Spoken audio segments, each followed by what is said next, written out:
জন্ম সার্টিফিকেট বা birth certificate আপনারা যদি এখনও অনলাইনে না করে থাকেন তাহলে আপনাদের কি অসুবিধা হতে পারে। দেখুন, যে কোনো শিক্ষা প্রতিষ্ঠানে ভর্তির ক্ষেত্রে কিন্তু আপনার অসুবিধা হবে। সরকারি যে কোনো প্রকল্পে আপনি কিন্তু সুবিধা থেকে বঞ্চিত হতে পারেন। তো তার জন্য আপনারা অনলাইনে কীভাবে জন্ম সার্টিফিকেট বা বার্থ সার্টিফিকেট কীভাবে অনলাইনে আপনারা করবেন তার প্রসেস কিন্তু সম্পূর্ণ আজকের ভিডিওতে আমরা দেখাবো। তার জন্য আপনারা সবার প্রথমে গুগলে চলে আসবেন, গুগলে সার্চ করবেন, দেখুন জন্ম মৃত্যু তথ্য লিখে সার্চ করবেন। সার্চ করার পর আপনাদের সামনে প্রথমে যে একটা অপশান আসবে জন্ম মৃত্যু তথ্য, এটাতে কিন্তু আপনারা সরাসরি ক্লিক করবেন। ক্লিক করার পর আপনাদের সামনে পরবর্তী পেজ কিন্তু খুলে যাবে। ঠিক আছে, পেজটা দেখবেন ভালো করে। একদম অপর দিকে দেখবেন তিনটে ডট আছে, তিনটে ডটে কিন্তু আপনারা ক্লিক করবেন। ক্লিক করার পর এখানে সিটিজেন সার্ভিসে ক্লিক করবেন। সিটিজেন সার্ভিসে ক্লিক করার পর এখানে বার্থ বলে একটা অপশান আছে, BIRT, বার্থে কিন্তু আপনারা ক্লিক করবেন।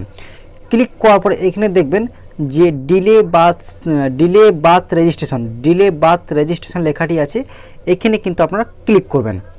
ক্লিক করার পর এন্টার মোবাইল নাম্বার, এখানে কিন্তু আপনাদের যে মোবাইল নাম্বার বর্তমানে আপনাদের যে চালু মোবাইল নাম্বারটি আছে সেটা কিন্তু দিয়ে দেবেন। তো আমি এখানে আমাদের মোবাইল নাম্বারটা আমি দিয়ে দিচ্ছি। মোবাইল নাম্বার দেওয়ার পর গেট ওটিপিতে ক্লিক করবেন। তো আপনি যে মোবাইল নাম্বারটা দিয়েছেন সেই মোবাইল নাম্বারে কিন্তু একটা ওটিপি সেন্ড যাবে, সেই ওটিপিটা কিন্তু আপনারা এখানে বসিয়ে দেবেন। তো দেখুন আমার কাছে ওটিপি চলে এসছে, আমি ওটিপি বসিয়ে দিচ্ছি। ওটিপি বসানোর পর আমি সাবমিট করতে হবে, সাবমিট ওটিপিতে ক্লিক করলাম। ক্লিক করার পর এরকম ধরনের কিন্তু আপনাদের সামনে কিন্তু পুরো একটা ফর্ম চলে আসবে। তো এখানে ফর্মটা কিন্তু আপনারা অনলাইনে ফিল আপ করে নেবেন।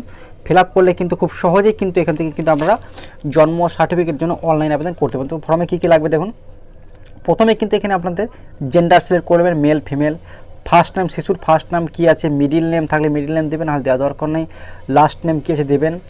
মাল্টিপল প্রেগনেন্সি, আপনার কটা বাচ্চা হচ্ছে, একটা হলে সিঙ্গেল করবেন, একটা বাচ্চা হলে সিঙ্গেল, দুটি হলে টুইন করবেন। ঠিক আছে, তারপরে এরকম ধরনের জন্মের স্থানটা কিন্তু আপনারা এখানে টাইপ করে দেবেন, আপনাদের কোথায় বাচ্চারা হয়েছে, জন্মের স্থান কী আছে লিখে দেবেন, স্টেট আপনার রাজ্য কোথায়, ডিস্ট্রিক্ট কোথায় লিখে দেবেন, আরবান না রুরাল, আপনি শহর এলাকা না গ্রামাঞ্চল সেটা চুজ করে নেবেন, আপনাদের ব্লক কোথায় ব্লকটা চুজ করবেন, পঞ্চায়েত কোথায় পঞ্চায়েত লিখে দেবেন, ভিলেজ, পিনকোড, তারপর ঠিক আছে আপনার ফাদার্স ডিটেল নিচে ফাদার্সের পিতার নাম, মিডিল নাম, লাস্ট নাম, এইভাবে কিন্তু আপনারা সমস্ত ডিটেলস কিন্তু আপনারা আস্তে আস্তে ধীরে সুস্থে কিন্তু আপনারা ফিল আপ করে নেবেন। ফিল আপ করার পর লাস্টে দেখবেন একটা সাবমিট বলে একটা অপশান আছে, সাবমিটে আপনারা ক্লিক করবেন। ক্লিক করলে কিন্তু সাকসেসফুল একটা মেসেজ চলে আসবে এবং আপনাদের কাছে একটা একনোলেজমেন্ট একটা কিন্তু নাম্বারও চলে আসবে। তো এইভাবেই কিন্তু আপনারা